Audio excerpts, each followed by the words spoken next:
World war to इंसानों की याददाश्त में एक खूंखार वॉर रही है। इतने ही बड़े बड़े शहर तहस नहस हो गए पूरे तरीके से। London, Tokyo, Hamburg, Berlin. Scores of microphones, all of Germany and others throughout the world could receive this message of hate and hypocrisy. Hitler shouted, Hitler working his people into a frenzy. आज के दिन almost सारे political events और international relations को trace back किया जा सकता है। ऐसे एक और से वर्ल्ड वॉर 2 के छोटे मोटे किस्से तो मैंने आपको कई बार सुनाए हैं दोस्तों अपने पुराने वीडियोस में, लेकिन आज के वीडियो में आइए इसे गहराई से समझते हैं। स्टार्टिंग से लेकर एंड तक क्या हुआ था, क्यों हुआ था और इसका क्या इम्पैक्ट पड़ा। ये है वर्ल्ड वॉर 2 की पूरी कहानी। क्विक इन्फॉर्मेशन टीवी की वीडियोस में एक बार फिर से खुशामदीद। अपनी कहानी की शुरुआत करते हैं साल 1990 से। ये वो साल था जिस साल वर्ल्ड वॉर 1 खत्म हुई और एक फेमस ट्रीटी भी साइन की गई जिसे कहा जाता है ट्रीटी ऑफ वर्साई। इस ट्रीटी में एक बड़ा इंपॉर्टेंट क्लॉज था आर्टिकल 231, जिसमें लिखा गया था कि वॉर से जितना भी नुकसान हुआ था इस सारे नुकसान की रिस्पॉन्सिबिलिटी जर्मनी मुल्क की थी। इस क्लॉज को वॉर गिल्ड क्लॉज भी कहा जाता है, क्योंकि ये बेसिकली कह रहे थे कि भाई ये वॉर जिन भी मुल्कों के बीच हुई हो, गलती सिर्फ और सिर्फ जर्मनी की है। असल में फ्रांस और ब्रिटेन चाहते थे कि जर्मनी एक भारी कॉस्ट पे करे इस वॉर को हारने की, और वो अपने सारे नुकसान की भरपाई जर्मनी से ही करना चाहते थे। नतीजा ये कि ट्रीटी ऑफ वर्साई के अकॉर्डिंग जर्मनी को $33 बिलियन का फाइन भरने को कहा गया, बाकी और मुल्कों के मुकाबले में। ये आज के पैसों में $270 बिलियन होते हैं। ये इतने सारे पैसे होते हैं कि यकीन नहीं करोगे, साल 2010 में जाके जर्मनी ने अपनी आखिरी पेमेंट की थी इन पैसों की। 100 साल का वक्त लग गया और आप सोचेंगे कि ये पैसे आते कहां से हैं। ये पैसे आते हैं मुल्क से और मुल्क की आवाम से। इन पैसों की पहली पेमेंट की जाती है जर्मनी की तरफ से साल 1921 में, और उसके फौरन बाद जर्मनी में भयंकर तरीके से हाइपर इन्फ्लेशन देखने को मिलती है। जर्मनी की करेंसी इस वक्त थी जर्मन मार्क। इतनी तेजी से ये डीवैल्यू होती है कि आप यकीन नहीं करोगे। साल 1922 में बर्लिन में एक ब्रेड के पैकेट की कॉस्ट थी 160 मार्क्स। अगले साल 1923 में इसी की कॉस्ट होती है 200 बिलियन मार्क। जाहिर सी बात है कि इकोनॉमी का सत्यानाश हो गया और अनएम्प्लॉयमेंट बड़ी तेजी से बढ़ने लगी। ऐसे हालातों में हमारी कहानी में एंट्री होती है एडोल्फ हिटलर की। Hitler sobbing, Hitler shouting, Hitler working his people into a frenzy. एक यंग पॉलिटिकल लीडर जो अपने भाषणों के मदद से आवाम को बेवकूफ बनाना बहुत अच्छे से जानता था। साल 1923 में हिटलर की नाजी पार्टी जर्मन सरकार को ओवरथ्रो करने की कोशिश करती है। हालांकि ये अटेम्प्ट फेल रहता है, लेकिन हिटलर की पॉपुलैरिटी लोगों के बीच में और बढ़ जाती है। इसकी वजह से लोगों के बीच में ये अफवाहें फैलाई जाती हैं कि जर्मनी को जो एम्बैरेसमेंट सहनी पड़ रही है, जर्मन को जो इंटरनेशनल बेइज्जती हुई है, ये मुल्क में रहे एंटी नेशनल एलिमेंट्स की वजह से हुई है। लोग बहुत परेशान थे, लोगों को बहकाना आसान था। हिटलर कहता है कि जो मुल्क में ज्यूज और सोशलिस्ट लोग रह रहे हैं गलती उनकी है, उनकी वजह से जर्मनी का नाम खराब हुआ है। अगले 10 सालों में भरपूर तरीके से प्रोपेगेंडे का इस्तेमाल किया जाता है, मीडिया को खरीदा जाता है, भड़काऊ भाषण देखने को मिलते हैं। साल 1929 में ग्रेट डिप्रेशन भी देखने को मिलती है, जिसकी वजह से अनएम्प्लॉयमेंट की हालत बद से बदतर हो जाती है। 1933 में 6 मिलियन लोग अनएम्प्लॉयमेंट होते हैं। जर्मनी में रहने वाले लोग बेघर हो गए हैं, बच्चे भूख के कारण मर रहे हैं। नतीजा ये कि हिटलर अपने आप को जर्मनी का डिक्टेटर होने का ऐलान कर देता है। अपने हाथों फुल कंट्रोल लेने के बाद हिटलर अपने जर्मन एम्पायर के ख्वाब को पूरा करने निकल पड़ता है। जर्मन राइश एक ऐसा राज होगा जो रेशियली प्योर होगा। सिर्फ आर्यन रेस के लोग यहाँ पर रहेंगे, ज्यूज और इस्लामिक लोगों के लिए यहाँ पर कोई जगह नहीं होगी। लोगों के अंदर नफरत भरने के लिए एक जूडियो बोल्शेविज्म की कॉन्स्पिरेसी थ्योरी बनाई जाती है। इस कॉन्स्पिरेसी थ्योरी के अकॉर्डिंग जो रशियन रेवोल्यूशन हुई थी साल 1917 में, वो एक्चुअली में ज्यूज ने करवाई थी, जिसकी वजह से सोवियत यूनियन की फॉर्मेशन हुई थी। साल 1935 में बाकी दुनिया को पता चलता है कि जर्मनी के पास अपनी एक एयरफोर्स है। अब आप पूछेंगे कि ये कौन सी बड़ी बात है। हर मुल्क के पास अपनी एक एयरफोर्स होती है, लेकिन ट्रीटी ऑफ वर्साई में दोस्तों ये कंडीशन लिखी गई थी कि जर्मनी के पास अपनी कोई मिलिट्री नहीं हो सकती। एक बड़े ही ओपन तरीके से हिटलर ट्रीटी ऑफ वर्साई को वायलेट कर रहा था। लेकिन इस पॉइंट ऑफ टाइम पर ब्रिटेन में कई लोगों को लगता था कि जो ट्रीटी ऑफ वर्साई में लिखा गया था वो जर्मनी के लिए बहुत अनफेयर था। हम इतना ज्यादा पैसा उनसे चार्ज कर रहे हैं, देखो उनके मुल्क की हालत क्या हो गई है इसकी वजह से। और फिर ये भी लिखा गया है कि मुल्क के अपनी मिलिट्री भी नहीं हो सकती, इतना नहीं करना चाहिए। जून 1935 में Britain Anglo German naval agreement sign करता है। उसके तहत फॉर्मली रिकॉग्नाइज कर लिया जाता है कि हिटलर के पास अधिकार है कि वो अपनी नेवी बना सके, जर्मनी की अपनी खुद की एक नेवी हो सके। लेकिन जर्मनी की बढ़ती हुई मिलिटराइजेशन देखकर फ्रांस चौकन्ना हो जाता है। फ्रांस अपने ईस्टर्न बॉर्डर पर एक 450 किलोमीटर लंबी फोर्टिफिकेशन खड़ी करता है जिसे नाम दिया जाता है द मैगिनॉट लाइन। साल 1938 हिटलर को जब लगता है कि उसकी मिलिट्री प्रिपेयर्ड हो चुकी है, वो अपनी पहली नजर डालता है बगल के ऑस्ट्रिया मुल्क पर। ऑस्ट्रिया का मुल्क हिटलर के लिए मस्ट हैव मुल्क था। हिटलर चाहता था कि सारे जर्मन स्पीकिंग मुल्क एक ही मुल्क बनकर रहें। असली मकसद यहाँ पर सिर्फ यही नहीं था कि और मुल्कों पर कब्जा किया जा सके अपनी प्राइड के लिए, बल्कि ये भी था कि बगल के मुल्कों के लिए रिसोर्सेज भी यूज की जा सके अपने मुल्क को आगे बढ़ाने के लिए। जिन लोगों को हिटलर रेशली सुपीरियर मानता था, अपने आर्यन रेस के लोग, उन्हें वो लिविंग स्पेस भी देना चाहता था ताकि वो लोग खुलकर रह सकें। फरवरी 1938 में हिटलर ऑस्ट्रियन चांसलर कार्ल शूजनिंग से मिलता है। जबरदस्ती करके एक एग्रीमेंट साइन करवाई जाती है। इस एग्रीमेंट के तहत हिटलर प्रो-नाज़ी लोगों को ऑस्ट्रियन सरकार में जगह देता है। ऑस्ट्रियन सरकार को इन्फिल्ट्रेट किया जाता है अपने बंदे अपॉइंट करके। फॉर एग्जाम्पल डॉक्टर हांस फिशबॉक उन्हें नया फाइनेंस मिनिस्टर बनाया जाना था ऑस्ट्रिया का। ये एक नाजी थे और बाकी सारे जेल में रखे गए नाजीज को ये जेल से रिहा करते। 1 महीने के अंदर अंदर चीजें आउट ऑफ कंट्रोल चली जाती हैं। ऑस्ट्रियन चांसलर को लगता है अगर हमें सही में इन्फिल्ट्रेशन को रोकना होगा तो क्यों ना आवाम से ही पूछ लिया जाए, क्या ऑस्ट्रिया इंडिपेंडेंट कंट्री रहना चाहता है या फिर नाजी के साथ मिलकर एक मुल्क हो जाए। एक नेशनल वोट कराया जाए। इस चीज को लेके जैसे ही नेशनल वोट की खबर पता चलती है हिटलर को, हिटलर फौरन अपनी आर्मी को ले जाकर मार्च कर देता है ऑस्ट्रिया के अंदर। वियना शहर के अंदर जर्मन मिलिट्री बसती है। ऑस्ट्रियन चांसलर कोई खून खराबा नहीं चाहते थे, वो अपनी सीट से रिजाइन कर देते हैं। हिटलर अपनी प्रोपेगेंडा मिनिस्ट्री के थ्रू फर्जी खबरें फैलाता है कि वियना में राइट्स होने लग रहे हैं, दंगे हो रहे हैं और कम्युनिस्ट लोग इन दंगों के पीछे रिस्पॉन्सिबल हैं। इसलिए ऑस्ट्रिया की सरकार ने हमारी आर्मी को बुलाया है ताकि हम मुल्क की हिफाजत कर सकें। अगले ही दिन ऑस्ट्रियन पार्लियामेंट को डिसॉल्व कर दिया जाता है और ऑस्ट्रिया एक इंडिपेंडेंट कंट्री नहीं रहता बिना किसी खून खराबे के। ये इन्वेजन सक्सेसफुल रहता है। इसके पीछे एक बड़ा फैसला ये था कि इस वक्त ऑस्ट्रिया में बहुत से ऐसे लोग थे जो हिटलर के फेवर में थे। एक्चुअली क्योंकि वो भी प्रोपेगेंडे का शिकार बने हुए थे, उन्हें लगता था कि हिटलर का इन्वेजन एक अच्छी चीज है, मुल्क सुपर पावर बन जाएगा। इस तरीके से ऑस्ट्रिया पर कब्जा जमाने के बाद हिटलर की नजर जाती है अगले मुल्क पर, चेकोस्लोवाकिया। अब चेकोस्लोवाकिया के बॉर्डर पर एक रीजन था सुडेटेनलैंड करके। यहाँ जो रहने वाले लोग थे उनमें से करीब 30 लाख लोग जर्मन्स थे। हिटलर इस पॉइंट को एक्सक्यूज करता है ये कहते हुए, ये वाला जो रीजन है ये तो फॉर श्योर हमारा होना चाहिए क्योंकि यहाँ पर जर्मन्स रहते हैं। यहाँ पर एंट्री होती है हमारी कहानी में British prime minister naval Chamberlain की। ये किसी भी हालत में एक और वॉर नहीं चाहते थे। उन्हें लगता था कि चलो हिटलर जो मांग रहा है उसे दे देते हैं तो पुरसुकून बैठे रहेगा, वॉर नहीं होगी। इसी रीजन से सितंबर 1938 में एक यूनिक एग्रीमेंट साइन की जाती है। We regard the agreement signed last night and the Anglo-German naval agreement as symbolic of the desire of our two peoples never to go to war with one another again. इसके तहत ये जो Sudetenland का reason था ये Germany को दे दिया जाए। लेकिन दूसरी तरफ से हिटलर प्रॉमिस करे कि कोई वॉर नहीं होगी। अब हिटलर खुशी खुशी चेकोस्लोवाकिया के इस टुकड़े को अपने पास ले लेता है, लेकिन एक साल भी नहीं लगता इस म्यूनिख एग्रीमेंट को तोड़ने में। मार्च 1939 में हिटलर अपनी आर्मी को ले जाकर बचे हुए चेकोस्लोवाकिया को इन्वेड करता है।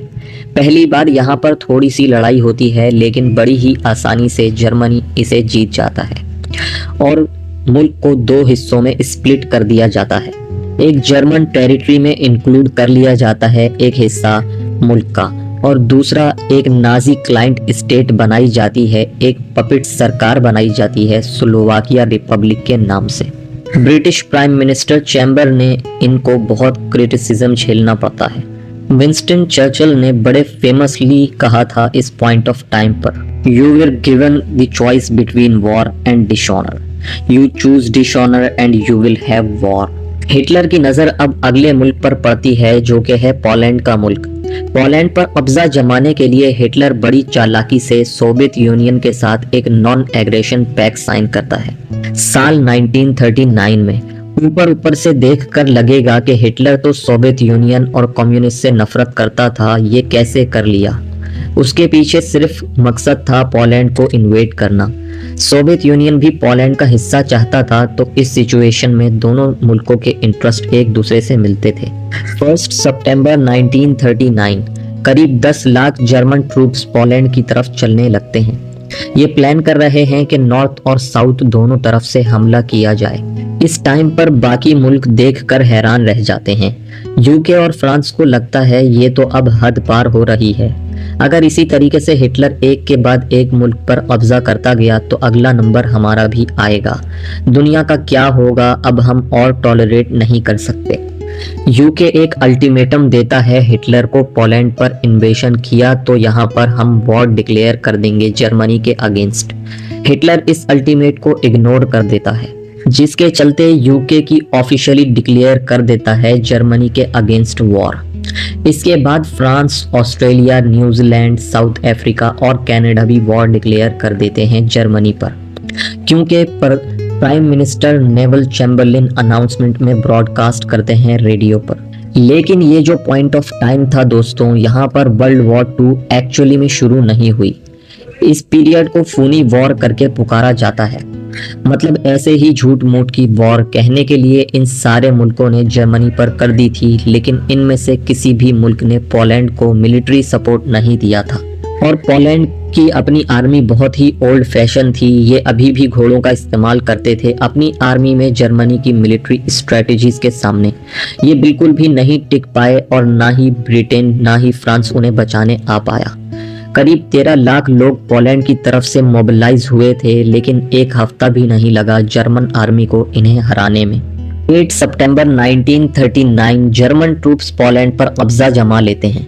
यहाँ मेंशन करना बनता है दोस्तों हिटलर की रेवोल्यूशनरी वॉरफेयर स्ट्रेटजी के बारे में, जिसे ब्लिट्जक्रीग स्ट्रेटजी भी कहा जाता है।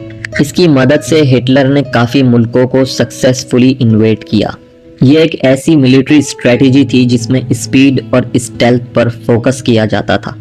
इतनी तेजी से हम दूसरों के मुल्क में इन्वेड करेंगे टैंकों का इस्तेमाल करके, दूसरों को मौका भी नहीं मिलेगा सोचने का। फिर ऊपर से हमारी एयरफोर्स आएगी जिसे लुफ्टवाफे कहा जाता था, और इन्वेजन जो है वो एक लाइटनिंग स्पीड से होगा। ब्लिट्ज अल्फाज का मतलब जर्मन में लाइटनिंग होता है। हिटलर का फोकस था कि छोटी से छोटी वॉर लड़ी जाए, ऐसी वॉर लड़ी जाए कि वो जल्दी से जल्दी खत्म हो जाए, एक हफ्ता भी ना लगे। इस ब्लिट्ज स्क्रीन को मेंटेन करने के लिए जर्मन सोल्जर्स को ड्रग्स भी दिए जाते थे। सही सुना आपने, पिरविटीन नाम का एक ड्रग बड़ा कॉमन था जिसे आज के दिन हम क्रिस्टल मिथ के नाम से जानते हैं। इस ड्रग्स को जब लिया जाएगा तो आपकी जो थकान होती है वो दूर हो जाती है। आपको रात को सोने की भी जरूरत नहीं पड़ती। आपकी भूख प्यास कम हो जाती है, दर्द कम लगने लगता है और एक अजीब सा कॉन्फिडेंस आ जाता है आपके अंदर। ऐसे ड्रग्स सोल्जर्स को देना बहुत ही एडवांटेजेस प्रूफ हुआ, हालांकि उनकी लॉन्ग टर्म हेल्थ के लिए बहुत ही खतरनाक होगा, लेकिन एक शॉर्ट टर्म में इस लड़ाई को जीतने के लिए बहुत ही फायदेमंद साबित हुआ। दूसरी तरफ के सोल्जर्स सारी रात को सोने में अपना टाइम वेस्ट करेंगे, लेकिन जर्मन सोल्जर्स दिन रात करके 2-3 दिन में ही काम निपटा देंगे। आगे आप कहानी में देखोगे कि ब्लड स्क्रीन की मिलिट्री स्ट्रेटजी कितनी सक्सेसफुल प्रूफ होती है जर्मनी के लिए। पोलैंड पर वापस आए तो पोलैंड को न सिर्फ हिटलर के तरफ से इन्वेड किया जाता है, बल्कि दूसरी तरफ से सोवियत यूनियन भी इन्वेड करती है। हार के बाद पोलैंड का 2 हिस्सों में पार्टीशन कर दिया जाता है। आधा हिस्सा नाजी जर्मनी के पास गया, बाकी आधा हिस्सा सोवियत यूनियन के पास। अपना लॉजिक देता है कि रशियन रेवोल्यूशन से पहले ये एरिया जो था वो एक्चुअली में सोवियत यूनियन का ही था, इसीलिए सोवियत यूनियन उसे डिजर्व करता है। लेकिन सोवियत के पर्सपेक्टिव से एक और मुल्क था जो 1917 से पहले रशियन एम्पायर का हिस्सा था। ये मुल्क था फिनलैंड। स्टालिन को डर था कि जर्मनी अब फिनलैंड को इन्वेड करेगा और स्टालिन हिटलर पर इतना ट्रस्ट नहीं करता था। सबसे बड़ी प्रॉब्लम इस चीज में ये होती है कि लेनिनग्राड शहर जहां स्टालिन रहता था वो सिर्फ 50 किलोमीटर दूर था फिनिश बॉर्डर से। अगर फिनलैंड को एक्चुअली में नाजी जर्मनी के तरफ से ऑक्यूपाइड कर लिया जाता तो जर्मन्स बहुत पास आ जाते स्टालिन के घर के। इसीलिए इससे पहले वेट किया जाए कि हिटलर आके फिनलैंड पर कब्जा जमाए अपना। सोवियत यूनियन फिनलैंड को कहता है कि मुझे अपनी टेरिटरी दे दो। फिनलैंड उसे मना कर देता है और सोवियत मिलिट्री एक्शन लॉन्च करती है फिनलैंड के अगेंस्ट नवंबर 1939 में। सोवियत यूनियन के लीडर जॉर्ज स्टालिन की एग्जैक्टली क्या सोच रही थी यहाँ पर। ये वाली लड़ाई भी बड़ी इनबैलेंस लड़ाई थी। सोवियत यूनियन के आर्मी कई ज्यादा बड़ी थी फिनलैंड के कंपैरिजन में। इनकी इक्विपमेंट भी बहुत बेहतर थी, लेकिन 2 महीने से ज्यादातर ये लड़ाई नहीं चल पाती और सोवियत ज्यादा आगे नहीं बढ़ पाते। फाइनली मार्च 1940 में ये बैटल खत्म होती है और एक मॉस्को पीस ट्रीटी साइन की जाती है, जिसके तहत फिनलैंड 11% अपनी जमीन सोवियत यूनियन को दे देता है अपनी तरफ से। इस बीच हिटलर की नजर एक्चुअली में फिनलैंड पर नहीं थी, बल्कि नॉर्वे और डेनमार्क पर थी। अप्रैल 1940 में हिटलर अपने प्लान्स प्रिपेयर करता है कि कैसे नॉर्वे और डेनमार्क को कंट्रोल में लिया जाएगा। 9 अप्रैल 1940 हिटलर अपनी स्प्लिट स्क्रीन स्ट्रेटजी का इस्तेमाल करता है नॉर्वे और डेनमार्क के मुल्क में इन्वेड करने के लिए। ये लड़ाई भी ज्यादा दिन नहीं चल पाती। दोनों बहुत छोटे से मुल्क हैं, कहां से कम्पीट कर पाएंगे जर्मन आर्मी के आगे। नॉर्वेजियन हुकूमत अपनी जान बचाकर भाग निकलती है लंदन की तरफ और लंदन में जाकर एक गवर्नमेंट इन एग्जाइल बनाई जाती है। हिटलर नॉर्वे में अपनी एक पपेट प्रो नाजी सरकार खड़ी कर देता है। ब्रिटेन के प्राइम मिनिस्टर नेवल चैम्बरलिन अपने फेलियर का जिक्र करते हैं।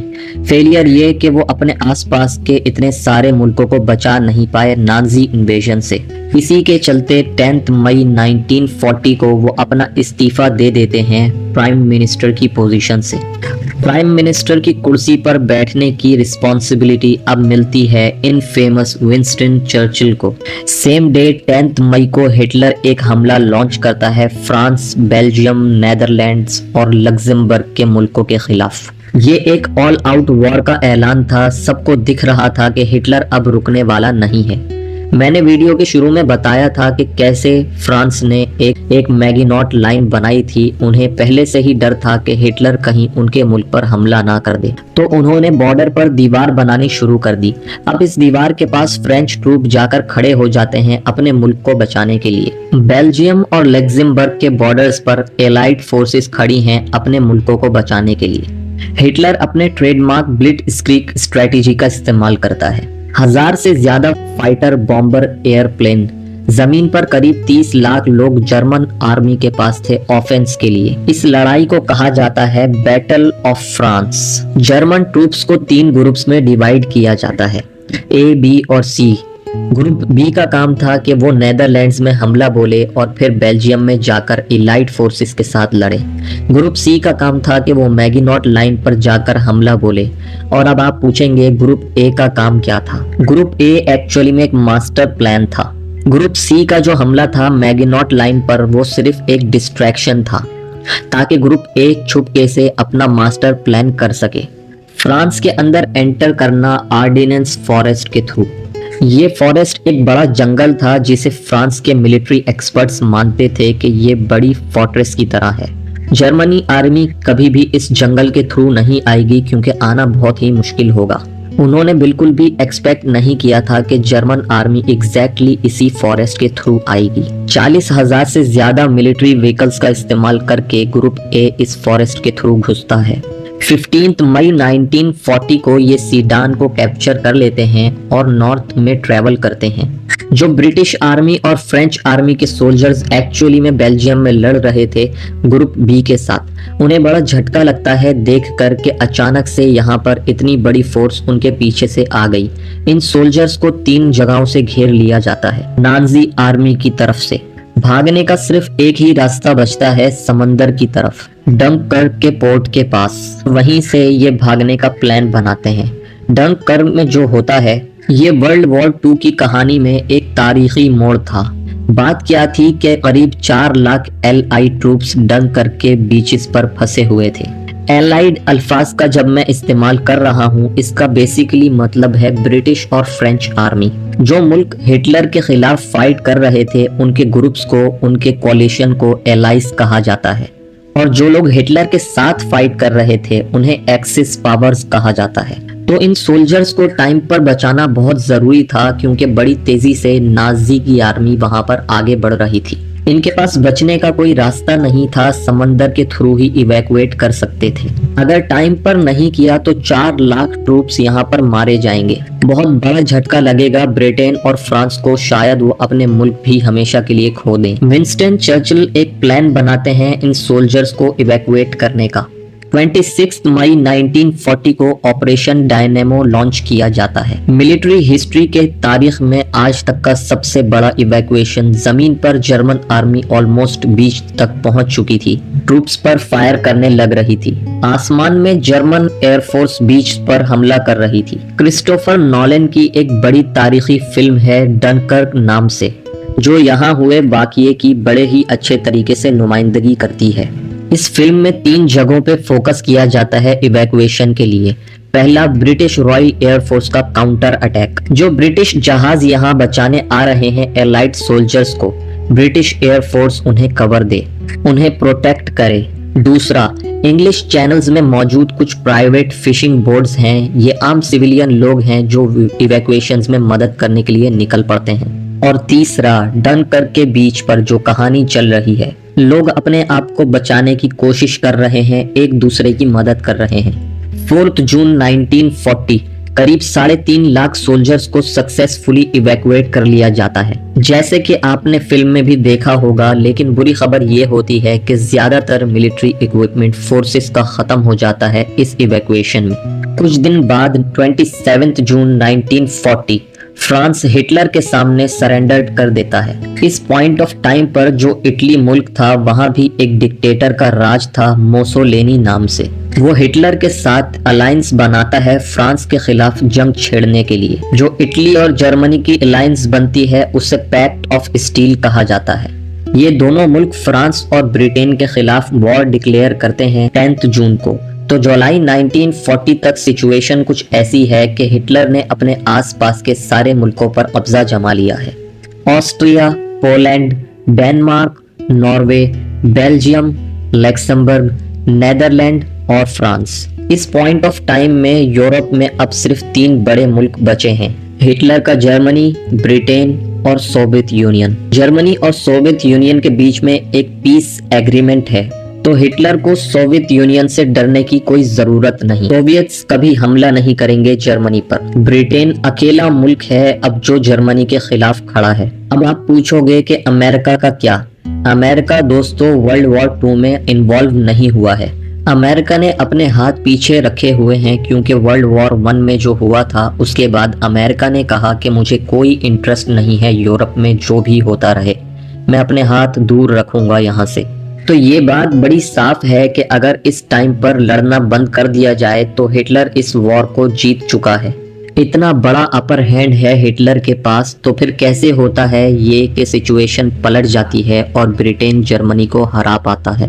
इस कहानी की बात करते हैं दोस्तों अगले वीडियो में, वर्ल्ड वॉर 2 के पार्ट 2 वाले वीडियो में। मैं जानता हूँ आप लोग क्या सोच रहे होंगे, आपको लगेगा कि यार ये क्या बोल दिया, अब तो अगला वीडियो पता नहीं कितने महीनों बाद आएगा। फिक्र मत कीजिए, ज्यादा दिन आपको सस्पेंस में नहीं छोड़ूंगा क्योंकि इस बार दोनों वीडियोस को एक साथ ही अपलोड करना चाहूंगा, लेकिन आपको जल्द से जल्द इस चैनल पर दूसरा वीडियो भी अपलोड हुआ कुछ ही दिनों में नजर आ जाएगा। तब तक के लिए मुझे इजाजत दीजिए। मेरे चैनल को लाइक करें, कमेंट करें, शेयर करें और सब्सक्राइब जरूर करें ताकि हर आने वाली वीडियो का नोटिफिकेशन आपको मिलता रहे।